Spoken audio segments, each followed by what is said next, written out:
Okay, today is July 13th, Wednesday.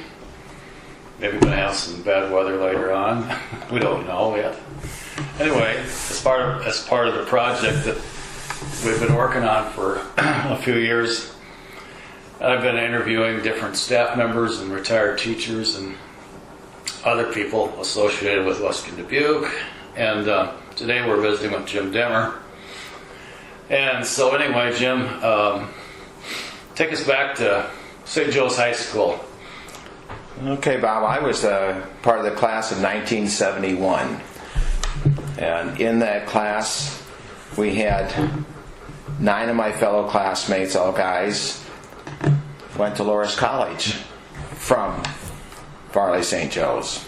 A couple of our instructors were you, Bob Howard, and Brian Heideck, both Loras College graduates. Probably had a little bit of a help leaning us that direction, but as far as our class, I would say we were probably above average athletically, decent academically. Obviously, if you're going to put that many people into college off of that, so we had a really, and I think today, I can still say today that the 9 or 10 of us are fairly close-knit in the sense that we had a real close group of guys.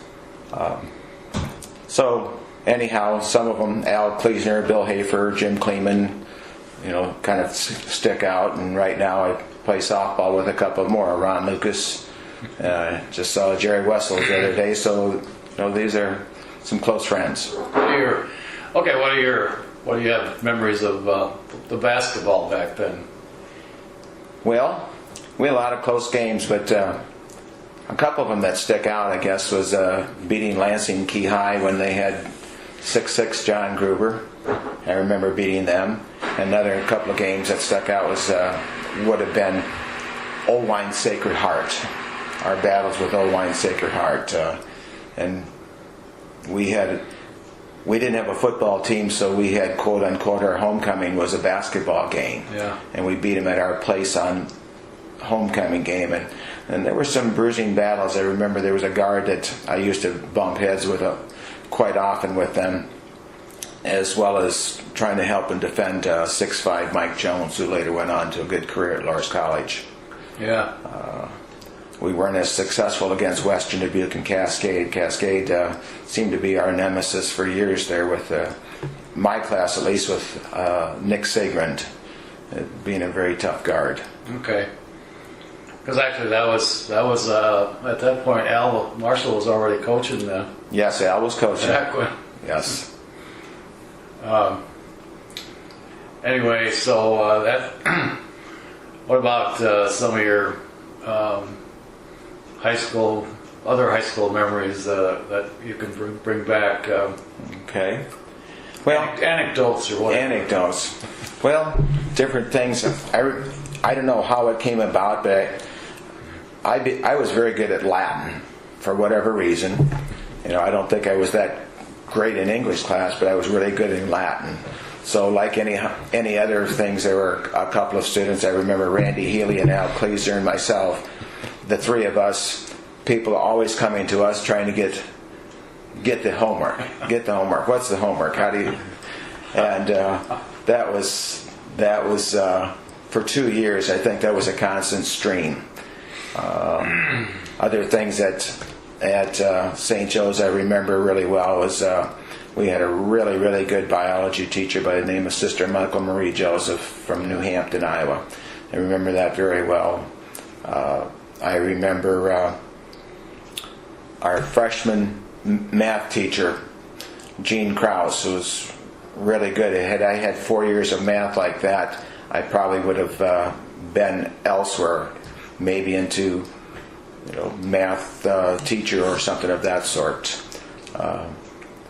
I remember a baseball team. We were fortunate enough as a senior. We won 12 straight ball games and had a couple of good sophomore pitchers that really helped us through. And those days we were successful against the Cascades and Western Dubuques in that, particularly the spring of my senior year. So I do remember that. A class of 50 kids knowing everybody in your class It was a great intimately, up and down, and so I remember that. I have to tell you, one of my favorite memories is on the basketball team, and one particular practice. I had been reading these coaching magazines. Of course, they have always coaches that diagram their offenses and defenses, and of course they all have real talented players that can execute this stuff. Anyway, I read this offense by this coach, and it was called the Headhunter offense. And so I thought, well, let's try that. So I still can see Randy Healy and Carl Schwenninger. They're supposed to be at the high post and take turns cutting across, I think, and taking a pass. Well, we tried to execute it, and they both ran across the middle at the same time and collided. Yes. That was such a classic. I'll never forget it. I do remember that. A couple of things I had taken from high school when you were coaching and when Brian Heidick were coaching. Keeping an open side of the floor and having a power move. There were two distinct offenses I remember from high school that I used when I was coaching, and I still remember 1-3-1 against his own offense and the cutter offense. I remember it was real successful, Bob, when you had Johnny Palmer running the baseline as a good shooter on the baseline, and I remember adopting that when I had junior high boys in Clinton, and it was real successful. And the other one was pick and roll on one side, high post and low post, and cutting the weak side wing through on a dominant cut. So those two stick out for me from St. Joe's days. I was talking to Brian Heidick a couple of weeks ago. He was visiting, and so we were reminiscing, and I mentioned that I had been out in Arizona playing golf with Jim Kleeman. And he remembered very distinctly setting up a play where Jim was isolated on the far side. I think it was against Sacred Heart. Right. And that play was executed correctly, and Jim made the shots, and I think that won the game. Right. Well, I can remember doing that, and the other thing, if they came out on Jim, he was to get the ball to Al Kleesner up at the elbow. And I think Al was maybe 6 for 6 that game off of the elbow. If Jim didn't get the shot, it got to Al. Okay. Okay. So anyway, you go to Loras?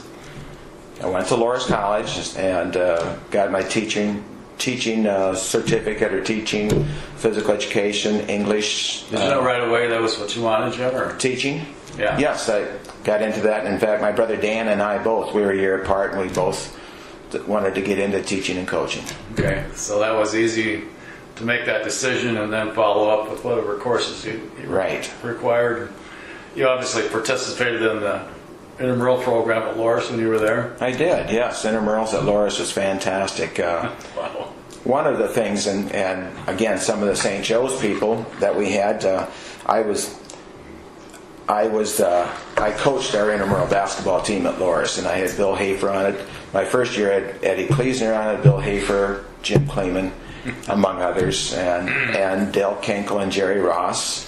Wow. And we became the first noon hour league team to win a championship in intramurals when we were seniors. Okay. That's a pretty good distinction. At Loras, yes. Yeah. Yes, it was at that time. And we also, we had a championship baseball team in intramurals that's senior year as well. Okay, so you graduated. What's the next move? Graduated in 1975. I interviewed maybe at 3 public schools, down to the final 2 at New Hampton. Did not get the position there, and then the Catholic schools came calling, and I ended up in Clinton.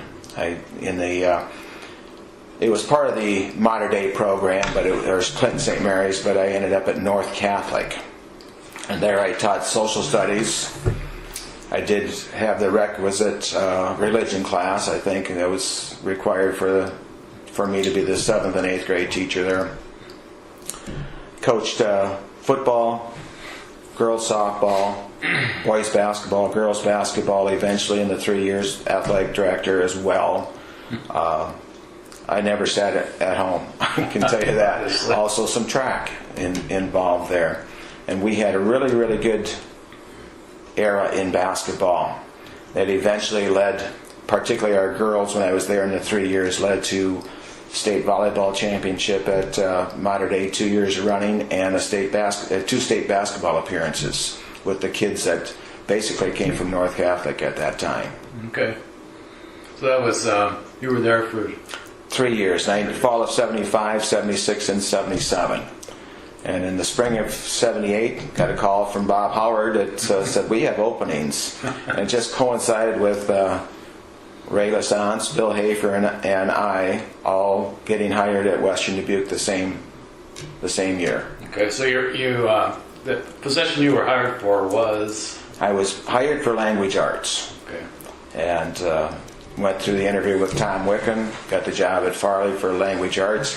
Spent 2.5 years at Farley in language arts, and was told probably in October that my position would be terminated at semester due to budget constraints, I'm guessing. And I moved to Dyersville and took the position at Warning Hall at Western Dubuque Shared Time from January 1980 through 1988. Okay. And it was probably one of the more memorable stints of teaching the 8 years at Dyersville. We had a really close staff, and we had no study halls, no lunch duties, no bus duties. How about remember the food that you got? Hot lunch at Zager was fantastic. They treated you like kings. That was fantastic. If I'd have eaten there for 30 years, I'd have probably put on 50 more pounds. I just, every time there was a holiday, it was a special meal, or I just remember, wow, Yes. It was great. Yes, they did. And I knew some of the hot lunch ladies there through my parents. In fact, one of them, a Mrs. Plotz, and my mother were land neighbors in Petersburg, so just the coincidences of the time. I know. Was it Rosemary Huberty? Mrs. Huberty? Mrs. Huberty was there, Mrs. Plotz. Yeah. Yes. Yes. So then you were at that particular period of time at Dyersville, but then you got into the coaching. Well, I coached junior high basketball with Bill Betts, girls basketball at Farley. That position stayed for 2 years, and all of a sudden, God bless our school board at the time, I got cut. That position got cut. But what we did have, and we could see this coming, we had a great group of junior high girls athletes in that 1980-81 era, 79-80 era. So we knew that. I did coach 1 year for Dyersville Beckman in the junior high program, 8th grade girls. Okay. Kind of advanced that because I had no other spots available.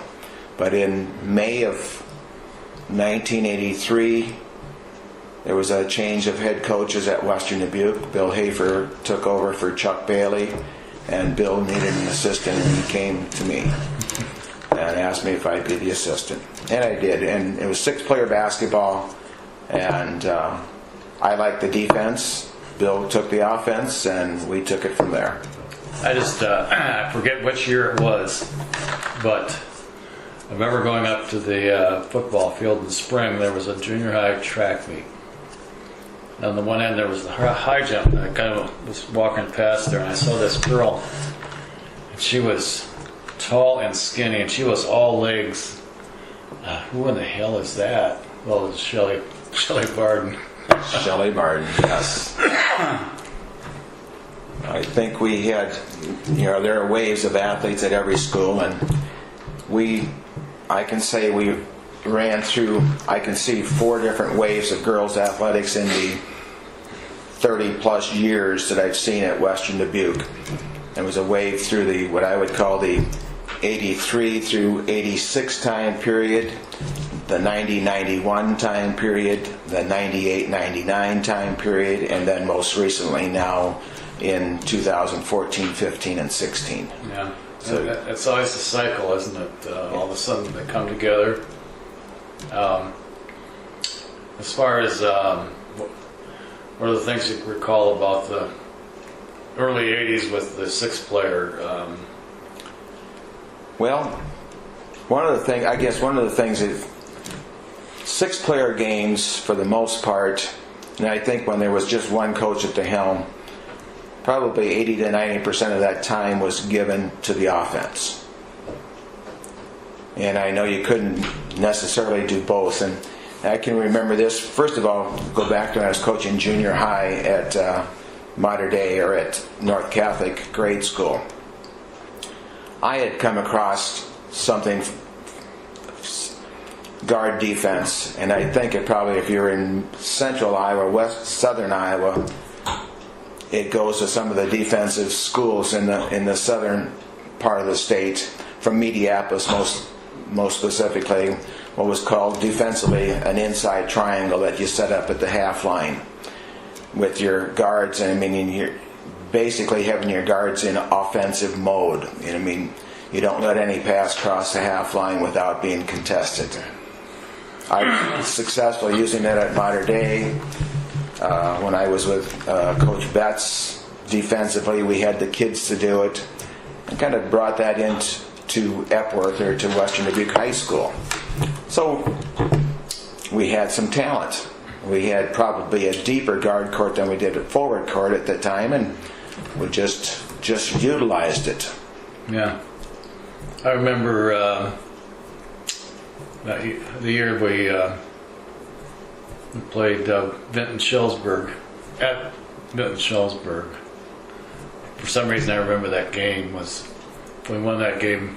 I don't remember what the score was, but they had a real good team. Vinton-Schellsburg was the defending state champions, and somehow, I don't know if it was our athletic director scheduled the game with them or who, but we went down to Vinton-Schellsburg just right before Christmas, so in the 1984-85 season, and they had a 50-game home winning streak.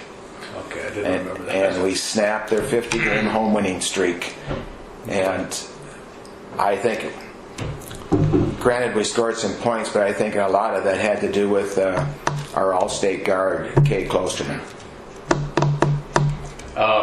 So that was 83, 84? 84, 85. So 84, 85, and that was the... Okay, so take us into that season then, 84, 85, Jim.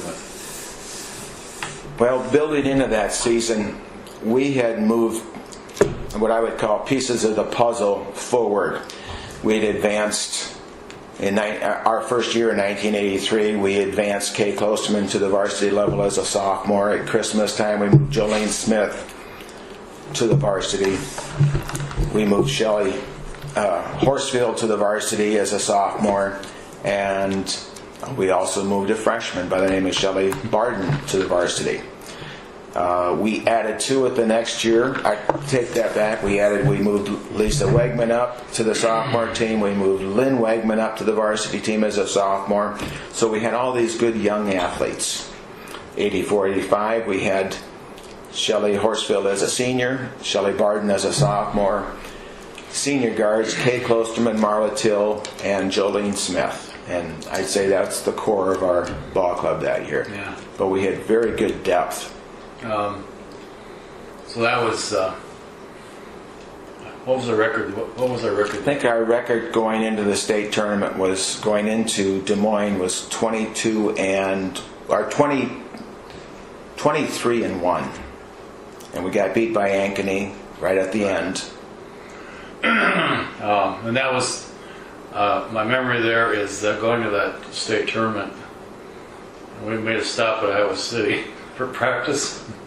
Yes, we made a stop in Iowa City, and Shelley Horsfield, senior, rolled her ankle on the University of Iowa basketball floor, and she had been susceptible to some sprained ankles in the second half of the season.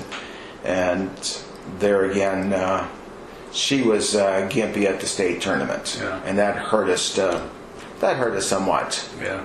During the regular season, when what happened, we brought Sandy Klosterman off the bench, and I remember a couple of different times where Sandy scored 20, 25 points off the bench, but it's a little different at the state tournament. Yeah, that atmosphere is it's just something you have to experience and gain a little bit from. But it's tough the first time. So, okay, we'll talk about the transition to 5-player. Well, this same year, 84-85, the varsity was playing 6-player basketball, but Jerry Schmidt, our sophomore coach, and Stu Sass, our freshman coach, were running 5-player program. In other words, normal basketball, as you look back at it.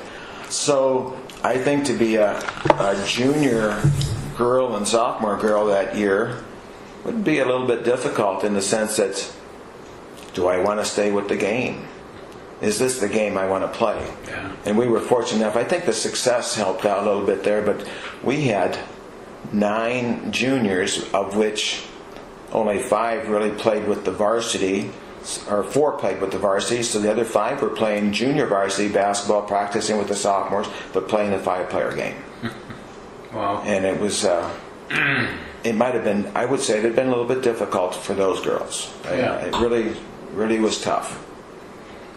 I guess, I still feel badly in the sense that 6-player basketball was an Iowa game for decades, and provided a lot of excitement. The ball moved a little quicker, court to court, that type of thing. So I guess I always felt regretful that the change was made, but nevertheless, that's what we did. I would say with the experience, and I know this is going out on a limb, but I think we might have hung a banner in '86 had we stayed with the 6-player basketball. Yeah. But we're really fortunate, if you think about that, to be able to hang a banner the next year. Yeah. Well, so that was so then the transition continued, and so now we're into the '86, '87. What are your thoughts and memories there? Well, I don't think we had quite as much talent in '87 as we did in '85. I'll say that point blank. I think that '85 might have been one of the deepest group of athletes that we've had at Western Dubuque. But we had enough talent, and we had a couple of the marquee players and players that knew their role in 1987. They could do things. We brought in junior Erica Kilberg, who could shoot lights out. And of course with the All-Stater Shelley Barden in the middle. And a really driven, motivated guard by the name of Joan Steffen. And parts of the puzzle, Lisa Wegman came in as a defender. Junior Lynn Buffelli played a key role. Junior Carla Birds, junior Jolene Horsfield. They played key roles. And of course, the enforcer, senior Kim Kleesner on the backside. Yeah. So, just a very nice, very intelligent crew of athletes. Had some strong people inside. I remember that. I remember, well, again, didn't we wind up playing Vinton-Shellsburg? We did. I think the turnaround game, 2 turnaround games that season, we started out 0-3. We played Pleasant Valley at our place, and Pleasant Valley had been a nemesis. I mean, just a strong rival of ours through the year. We played them at home, and we broke out the offense against Pleasant Valley at Epworth. Kim Kleesner, I think, scored 22, 23 points, just being just tough on the boards. Horse, yeah. So we win that game and got us into the winning mold. We had gotten beat earlier by Hempstead, and Hempstead had a very good ball club. So we changed defensive strategies. And I guess we'll talk about the smart kids that we had.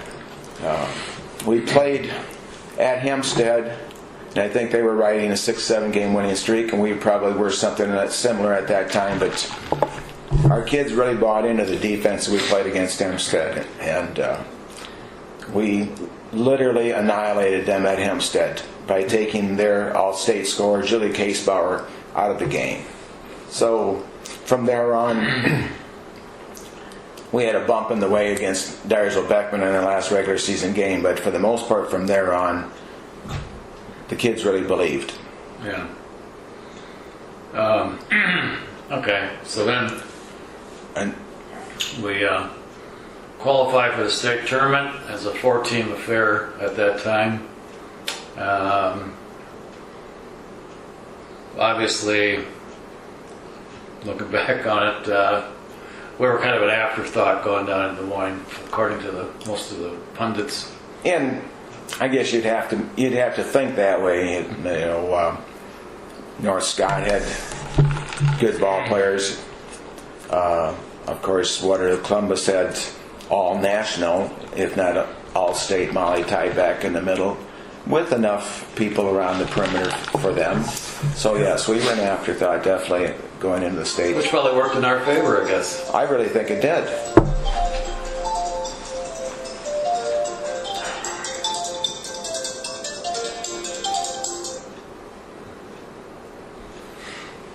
So there again, it was the belief system. Were we better athletically? We'll never know. We probably, if we played them 10 times, we might have lost 5-6 times with them.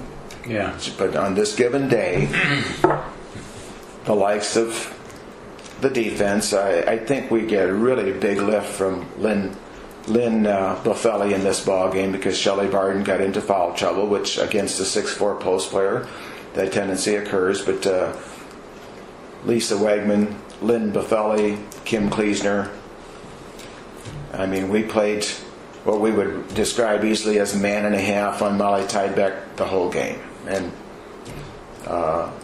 Lisa Wegman found her offensive game in the fourth quarter and ended up with 10 points. She came into that contest probably averaging 5 or 4.5 points a game, and she scores 10 points in that ball game. Lynn Buffelli, I believe, scored 8 or 10 in that ball game as well.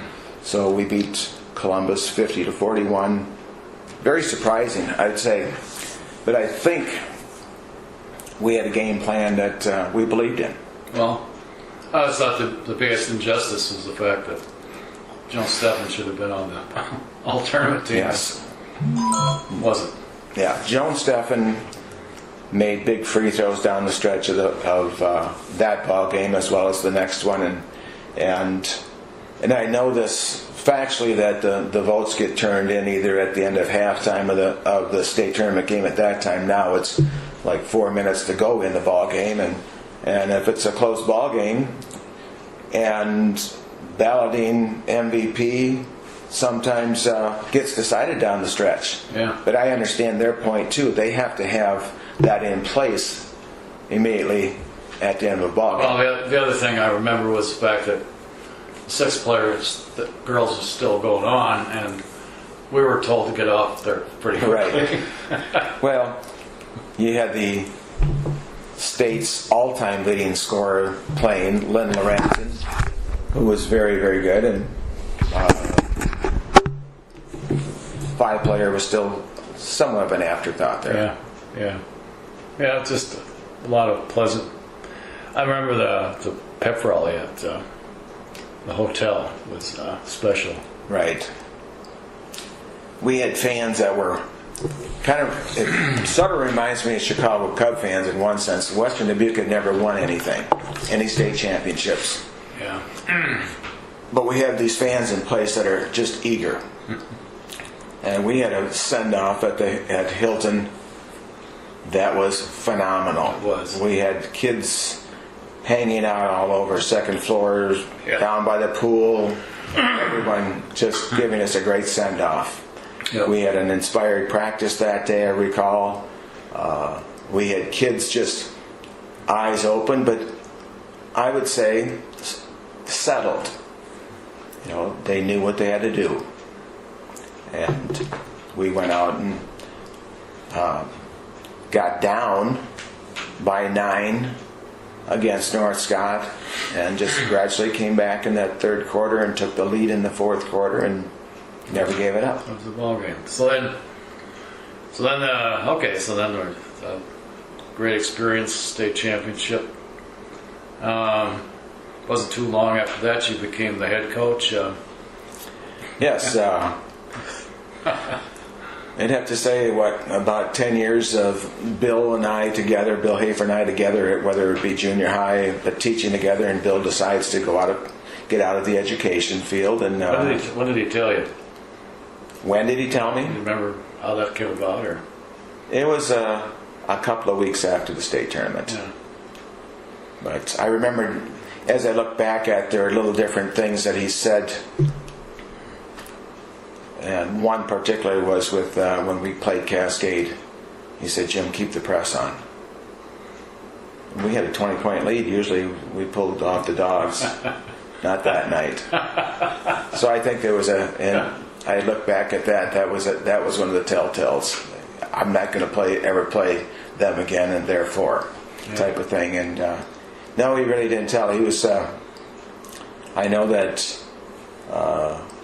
they were planning. Bill and Julie were planning a family, and I think they wanted a different lifestyle. Yeah. And so He moved on. I moved on. So in the fall of 87, or so 87, 88, I took over as head coach, and I was head coach for 13 years then.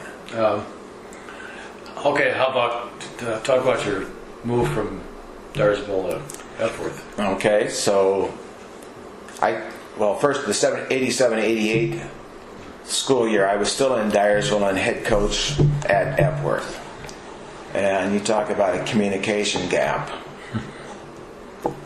There were times when I got to practice and I didn't exactly know the pulse of the kids.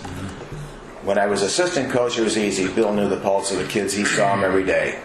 And with girls, that's really, really, really important. So thank God I had two really, really good captains.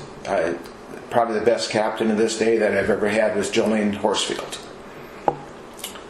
So she helped out with the pulse. But so that year went 16-6.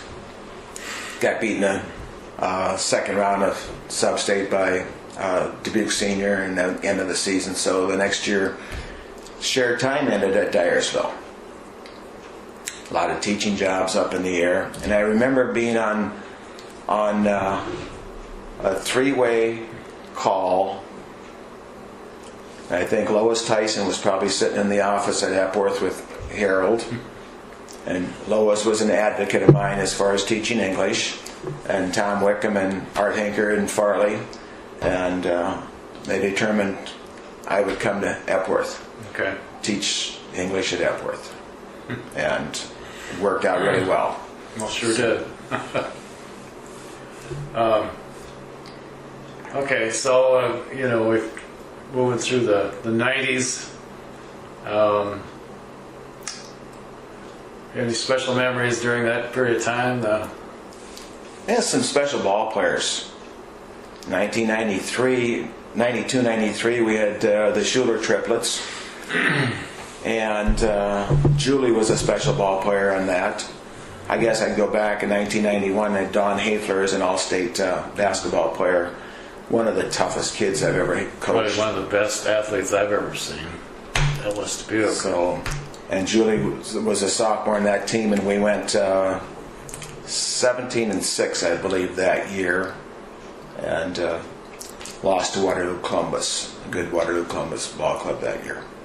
And then, like I said, 93 we had the Schuler triplets, and what was special about that was having three in the lineup at the same time. And if you were an outsider, you couldn't distinguish between Jody and Jill unless you knew how they played. Julie was easy to note, but we had interviews that year. I had an interview with the San Francisco newspaper that year, having triplets. We had still have several of those video clips of it going nationally in a couple of different locations, having triplets on the ball club playing at the same time. So the odds of that were, so that was a real kind of a special year in that sense. We weren't particularly a blessed ball club, but we were decent. Yeah. And then the 94-95 season with Sarah Elgin. Sarah was a really, really dominant ball player. Yep. Good hands. Sarah went on to play at Missouri Western in college. And then we go to the other area of the 90s that I particularly like was the 98-99 years. We had the likes of Jesse Hogan, Katie Rasmussen, Abby Rudin, All-Stater Tracy White, and we had a pretty deep ball club that year with the two juniors, Shannon Hunt and Abby Cass, reserve guard Kelly Hafer, who was like a coach on the floor too, really, really sharp individual. So we had a really good ball club and a cohesive team that year. Okay, so that takes you into the early 2000s. At some point you decided to retire from the head coaching position? Yes, that I don't know if realism came into play, but my brother Dan, who was a year older than I, Dan had cancer, and Dan was a head coach. In fact, we talked a lot. Dan was a head coach in Dixon, Illinois, and he had a glioblastoma, multiple stage 4 cancer. And I was coaching, I still remember this, in January. I was coaching, and Dan had surgery over at Rockford, Illinois, St. Anthony's Hospital. I told my assistant coach, Cindy Bell, I was going to be with him that day. And we played Dyersville Beckman that night. Got home, got to Dyersville, probably changed clothes and got over to Beckman. Cindy had gotten the team over there and got ready for ball game, and we played phenomenally that night. We didn't have a particularly close ball club, but we played really well and beat a good Dyersville Beckman team. Okay, well, this is going pretty well. We go on the road to Comanche that very week, and we are so flat it stinks. I had visited again. That was my second visit to Dan, and Dan had said life's too short. He said, 2 hours, kind of one of those things. Smell the roses. Yeah. It's just to take. So I thought about that for days, and that was in the back of my mind. So Cindy took the team bus home. I rode home with my wife, and I told her, "This is it. This is last year." Okay. So that was 2000. 2000. Yeah. Okay. So I gave up coaching in 2000. I stayed with girls track then for the next 11 years, but I gave up coaching basketball. Okay, so you retired in 2000 from coaching, and retired from teaching in 2011. 2011. So that you had how many years total? 33 at Western Dubuque, 36 total. What do you recall about memories about some of your colleagues at the high school? People that. Well, I was junior member for a lot of years at Epworth High School. The likes of Al Eid, Lois Tyson, Linda Olson, Julie Norby, and then there was Tom O'Brien, who was in, out, and then stayed out, and Jerry Schmidt. So there are a lot of tug-of-war English department meetings. Just an awful lot of tug-of-war English department meetings, and Lois ruled with an iron fist for the most part. Yeah. I had a great rapport with Lois. Just so I don't think I was ever under the thumb of Lois, but really solid individual. Yeah. And but there were things like, you need to do this, we're going to do this, whether you like it or not, and like anything else, there's a pendulum. Are we on the grammar side of things? Are we on the whole writing side of things? Are we reading more novels? Are we reading more short pieces of literature? Are we? So that pendulum went back and forth, and I still remember when I at Dyersville, I was on the 1981 team to draft new textbooks. I was on the 1988 team to draft new textbooks at Dyersville the second time. I was on the 1985 team to draft new textbooks. I was on the 2001 team to draft new textbooks. So I don't know, it's being in the wrong place at the right time or right place at the right time, either way. But I noticed through the years we went from one side of the grammar spectrum to the other side of the grammar spectrum, and our textbooks reflected that. Well, if you're in it long enough, like we were, realize that it's all a cycle. I mean, It is. it just keeps on repackage Repackage it, put a new name on it. Yeah, cosmetically it's a little different, but same stuff. And at the end, one of the things I guess I was proud of at the time and pushing, and I had talked about this as early as 1995, was to have an American Studies program. And when I left, I was really pushing that, and I did teach American Studies for 3 years at Western Dubuque. My love of U.S. history and American literature together dovetailed in perfectly. I don't think we always had everybody on the same page with it, but it was a great fit.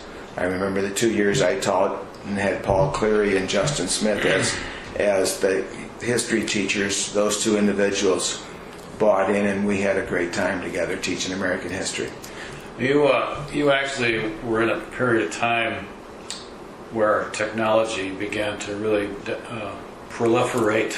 Yes. What are your memories of how that happened?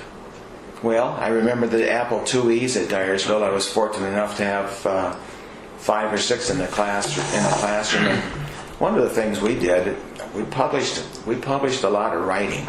The kids would take it to. So not only was that, but so the computer, along with taking the Iowa Writers Workshop, and I had 2 great professors, one from Vermont, the University of Vermont, and one from the Western Kentucky University when I went through the Iowa Writers Workshop project.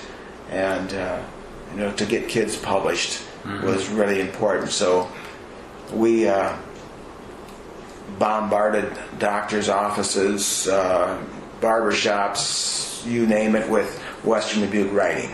Okay. And there was a time period there, so the computer worked in very good with that. Yeah. And so we did a lot of writing, a lot of saving and drafting, a lot of drafting of that. By the time I was finished, we were sending copies of students' assignments via technology to the teacher, so I could look at a draft online, make comments, and send it back for republication and saving paper. Isn't that amazing how that all came to be? And it is. And I think we were I got to say, I don't know if we always stayed there, probably not, but we were on the lead end of getting computers at Western Dubuque. Yeah. I think we were ahead of a lot of school districts. And I remember when we put in the backbone of the internet T1 line into the building. That was a big deal, speed-wise. Right. And then at that point we had to run the wires, and I can still remember Ted Krager drilling through those beams. Yes. And standing on a desk, and then he'd finish, move on, and all the sawdust he'd never clean up. Right. So. And then Lloyd Gibbs was involved in that a lot too, I think. But yes, I remember having is this classroom going to be open this period? Yes. Okay, here I go. Oh gosh, yes. It is amazing, and like I said, I'm sure today the playing field is level, but I truly think that Western Dubuque had one of the great English departments. Yeah, without question. Through the years. Yeah. And you talk to alums repeatedly, they'll say how grateful they were for that experience, because when they got to college, man, they were ready to pull again. 3 of my former students that are now in the Western Dubuque system, I can point to Jacob Brindle, who's doing a super job with English at Cascade High School, Josh Lucas and Brianna Lukes, who are 3 former students who are involved in that, and Josh particularly, and Jacob as well, talking about how many kids would come to them when they were in college. I don't know how to do this. Yeah. And they could fluently go right through it. Exactly. Because yes, I think those kids were prepared all the time. They were. I just heard it again and again, over the years. So anyway, you decided your last year was 11. 2011, yes. Okay. One of the things, I guess, you prepare for the next step of your career. And one of the things that we looked at, we don't have children, so we had what we needed. And since that point, we love to travel. I'm baseball history connoisseur, so we go down to Arizona and see lots of spring training games and play a lot of golf and embark on different historic journeys through the area. Okay. Thanks for your time, Jim.